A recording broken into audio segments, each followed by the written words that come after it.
সঠিকভাবে কিভাবে কোয়েল পাখির বাচ্চা ব্রুডিং করতে হয়। হ্যালো এভরিওয়ান, আসসালামু আলাইকুম। Myself Naim and welcome back to my another jeans agro farm. আশা করি আপনারা সবাই ভালো আছেন। আল্লাহর রহমতে আমি অনেক ভালো আছি। তা এখন বর্তমানে আমি আছি আমাদের মূলত ব্রুডিং সেটআপে। তো এখানে আমরা সবসময় ব্রুডিং করে থাকি।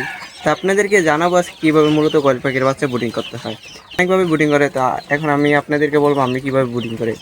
তা আমরা প্রথমে দিই হচ্ছে লিগে গ্লুকোজ, এবং দ্বিতীয় দিন দিয়ে হচ্ছে লাইসোবিট, এবং তৃতীয় চতুর্থ পঞ্চম আমরা এই 3 দিন দিয়ে থাকি হচ্ছে থায়াবিন।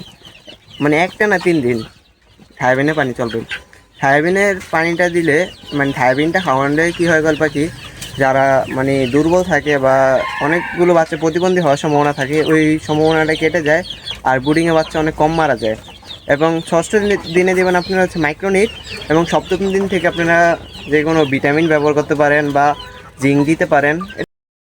তো মাশাআল্লাহ, দেখেন আমাদের বাচ্চাগুলো কতটা চঞ্চল। তো আপনারা চেষ্টা করুন এভাবে ব্রুডিং করার জন্য। ধন্যবাদ। আসসালামু আলাইকুম।